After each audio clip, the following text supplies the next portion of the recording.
Chapters 35 and 36 of Her Mother's Secret. This recording is in the public domain. Recording by Bridget Gage. Chapter 35. Young Dr. Ingle's News. Go now, young gentlemen, into Mrs. Force's sitting room, and pay your respects to the ladies there. They know nothing whatever of the affair that brought you here to-day, nor do I wish them to know it. You are our guests for the day. That is all," said the squire, in dismissing the youths. Then, turning to the old lady, he said: "I cannot express to you, Miss Bayard, the obligation I feel under for your wise and prompt action in this matter. But for you, much misery might have ensued."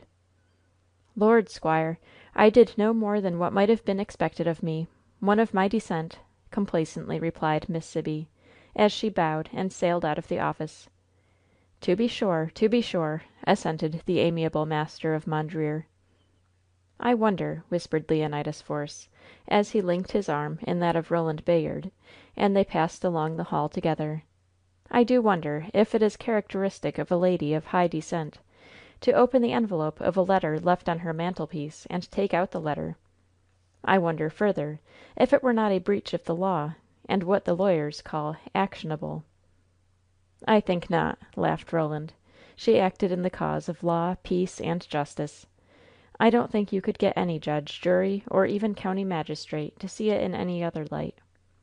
They had now reached Mrs. Force's sitting room, where, as soon as they entered, they were received with the warmest welcome by all the family and guests there assembled.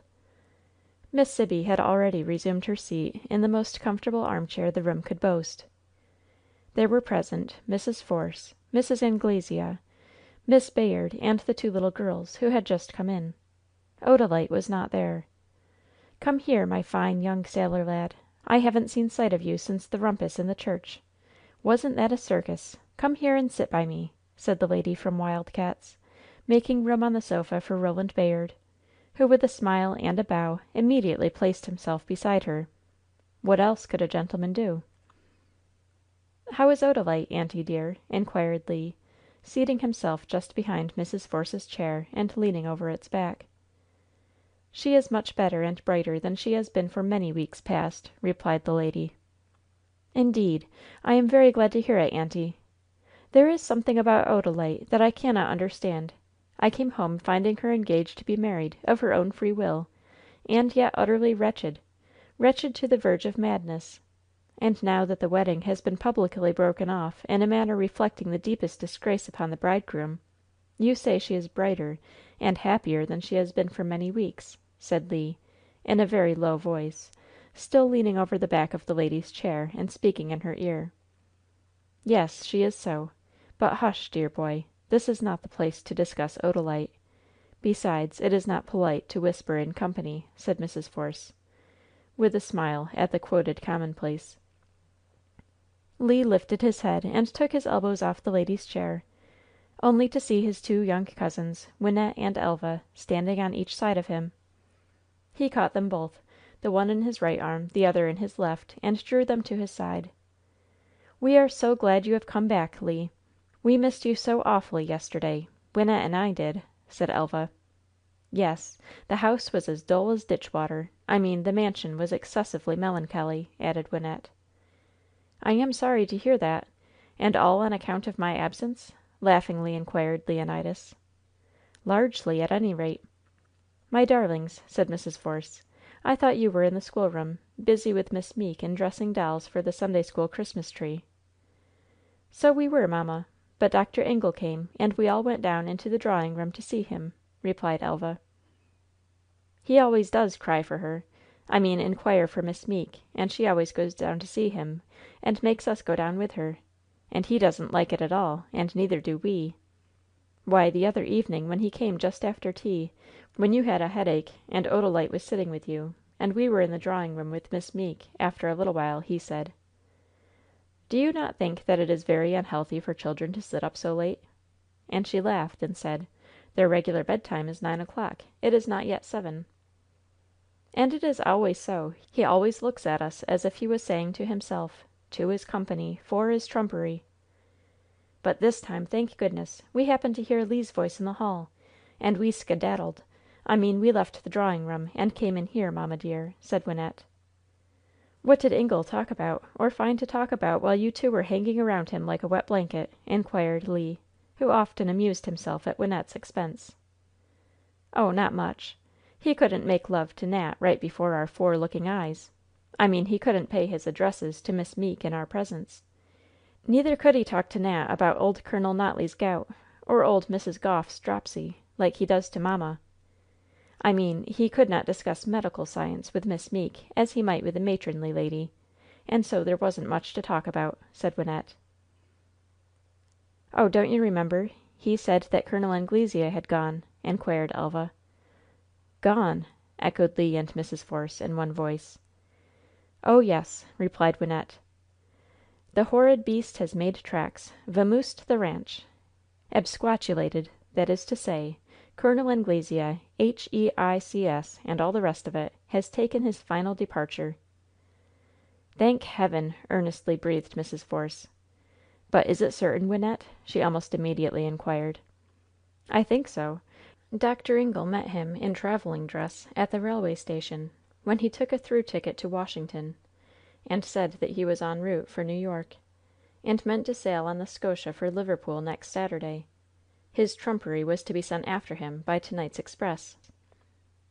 "Thank Heaven!" again fervently breathed Elfrida Force. "What's all that you're talking about over there?" inquired the lady from the mines, rising from her seat on the sofa and unceremoniously joining the group around her hostess. "What's up now? I heard the name of my fine scamp mentioned just now. Has anything happened to him? Has he broken his neck, eh?" "Oh, no," sighed Wynnette, in a tone of regret. "He has not broken his neck. Fate reserves that for the hangman to do. He has only left the neighborhood to return to England. But let us hope that the ship may be lost. I'm sure his presence on board will be enough to raise the demon and sink the ship." "Oh, Wynnette! Don't say such dreadfully wicked things. You don't mean them at all. You know you don't. Consider how many good people would be drowned if the ship should sink, and how many people would grieve all their lives after them," said little Elva. "Well, I'll take that back again. I know I do talk too much with my mouth. I mean speak without mature consideration," said Wynnette. "So my scamp has gone back to England, has he? I wonder if he will try to marry a dook's daughter, or a marquis's widder? He's got cheek enough for anything. I declare, I ought to follow him up to keep him out of mischief. I mean, of course, out of doing other folks' mischief. I don't care a snap of my finger how much mischief he does himself. The more the better, says I. But I ought to go for him to prevent him from preying upon other people. And I would, too, if I had money enough. 'Pon my word, I'm a great mind to go to New York and try to get a place as stewardess on one of the ocean steamers, so as to go after him. I'll think of it, anyway." The conversation was interrupted by the opening of the door and the entrance of Miss Meeke, followed by Dr. Ingle. There was a pretty flush on the usually pale cheeks of the young governess, and some little embarrassment in her manner, which was almost unnoticed, however, in the cordial greeting that was given to the young physician by all the family and guests in the room, and with all of whom he was acquainted, excepting only the lady from the California mines, to whom Mrs. Force duly presented him, and by whom he was received with gushing welcome. "Sit right down here on the sofa by me, doctor. I dare say you have heard a deal of reports about me, and now I'm gwine to tell you the truth about myself, so that you can get it pure and fresh from first quarters." And having found a new auditor, the lady from Wild Cats' began the story of her life, and talked on until the dinner was announced. That stopped her. CHAPTER XXXVI Le and his uncle. "Come into the library with me, my dear boy. I want to have a private talk with you," said Mr. Force, some hours later in the afternoon, as he led the way into his little sanctum in the rear of the hall. The guests had all left the house. Miss Sibby had ridden off on her mule, the young doctor had ambled away on his cob, and Roland had set out to walk to Forest Rest. But when we say the guests had all gone, we except, of course, the permanent visitor, the lively lady from California. She was still in the house, and likely to continue there. "Le, my dear boy," said Mr. Force, as soon as the two were seated in the library, "I want you to give me your word of honor that you will never send a challenge, or accept a challenge to fight a duel as long as you live." "Uncle Abel, I give you my word of honor, with all my heart and soul in it, that I never will," earnestly and solemnly replied the young man. "Thank you, my boy, thank you. Give me your hand on it. There, you are my own dear lad again."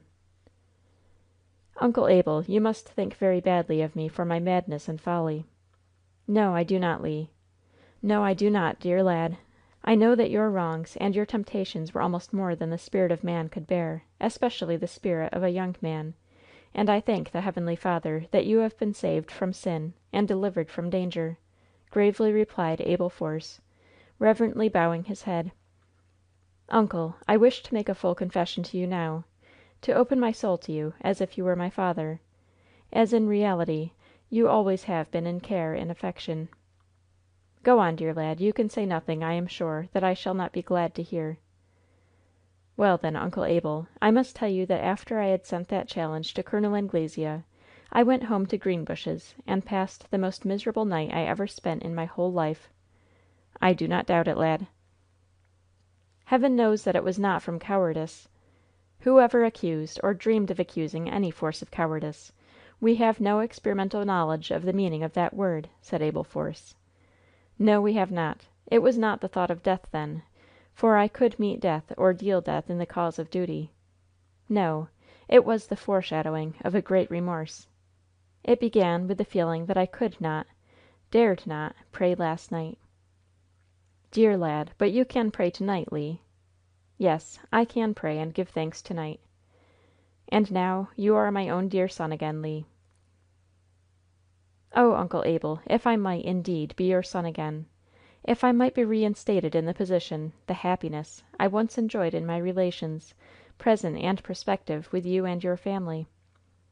"What do you mean, my dear Le? And yet I need not ask you, for I know." "Odalite!" breathed the youth, in low, yet thrilling tones. "Ah, would to Heaven, my boy, that none had ever come between you!" sighed Abel Force. "Ah, would to Heaven he had left no trace behind! But a heart like Odalite's does not easily recover from such a shock as she has sustained." "I know, and yet I think she is already recovering. Pride, duty, honor, all will help her to recover. And of this I wish to speak to you, dear sir." "Le, you have the most forgiving soul I ever met. Why should you take any further interest in your unhappy cousin?" "Because I love her. And it is on this subject that I wish to speak to you. I am under sailing orders for the Pacific coast, and—" "Le! You under sailing orders? Why, I thought you were going to resign from the navy." "I should have resigned, if I could have married Odalite. But as I could not, I did not." "But even so, I thought you were now entitled to 3 years' home service."